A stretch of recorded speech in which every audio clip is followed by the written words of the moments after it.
नौमान साहब, ये जरा थोड़ा बताइएगा, एक होते हैं जज्बात, एक होता है कानून।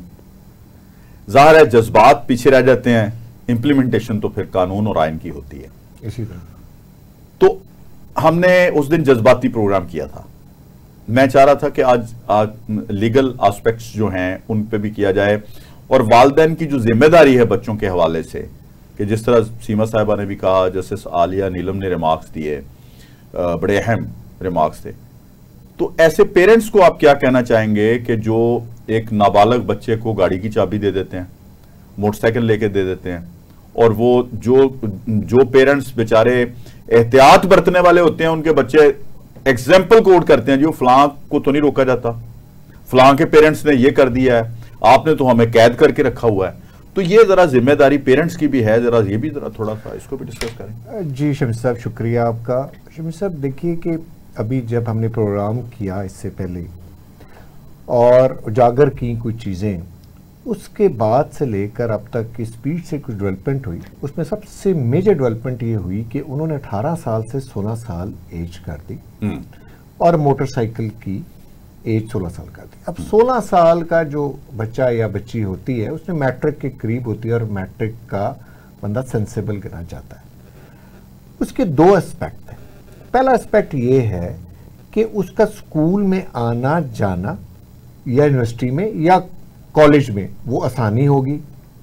दूसरा एस्पेक्ट क्या हो गया, क्योंकि बहुत से लोगों के पेरेंट्स नौकरी पेशा हैं, कोई कहीं नौकरी कर रहा है, उनको लाने ले जाने का या एक इंडिपेंडेंट उसकी चीज स्टार्ट हो गई, उसका एक पॉजिटिव हो गया। नेगेटिव एस्पेक्ट इसका क्या था? जी प्लीज। नेगेटिव एस्पेक्ट ये था कि हमारे यहाँ माशरे में हर चीज की पाकिस्तान में सिखाई नहीं होती, जल्दी होती है। अब बच्चों की वो एज ग्रुप है, वो बच्चों का एज ग्रुप जब 12, 13, 14 साल का होता है तो उसका एज ग्रुप अट्रैक्ट करता है। ये एक यूनिवर्सल चीज है, ठीक है।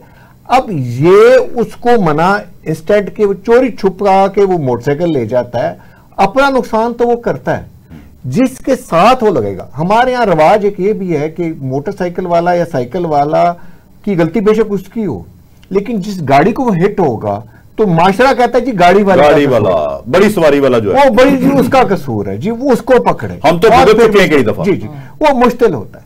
सो कहने का मकसद है कि उसका नुकसान उस बंदे ने अपनी फैमिली का तो किया, साथ किसी और का किया। तीसरी चीज जो बहुत इस गवर्नमेंट ने की है और जो बहुत ज्यादा थी, वो वन विलिंग थी जी।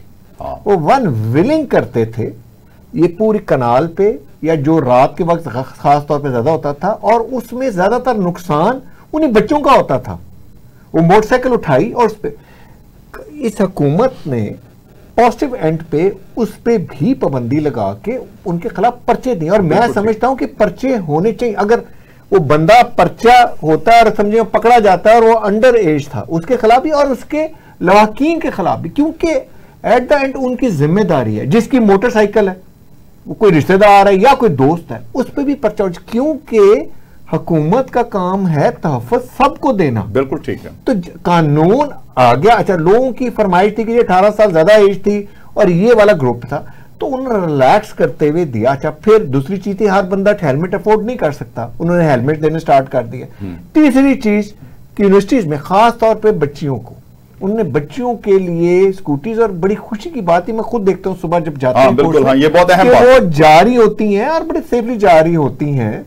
और प्लस अब तो मैंने देखा है कि वो जा रही हैं, पहले तो भाई बहनों को छोड़ने जाते थे, अब कुछ जगह बहनों को छोड़ने जा रही होती हैं। अच्छा, एक और यहाँ अहम बात है जी कि जिनके पास लाइसेंस है जी, सेफ ड्राइव करते हैं जी, उनको खतरा होता है अमूमन ऐसे लोगों से जो पहली कैटेगरी आपने बताई है। तो लिहाजा ये जो सेफ जर्नी करने वाली लड़कियां हैं या अपने बहन भाइयों को ड्रॉप करने वाली लड़कियां हैं, इवन शायद अपनी मदर को भी टीचिंग करती हो, मदर वहां ड्रॉप करके अपनी यूनिवर्सिटी चले जाए, बिल्कुल सही। तो इनकी सेफ्टी के लिए भी ये जरूरी है कि लाइसेंसिंग ट्रेनिंग के साथ एक और चीज जो पंजाब के अंदर अब पूरे पंजाब में होने जा रही है, जो कानून के तहत है सेफ सिटी का प्रोजेक्ट।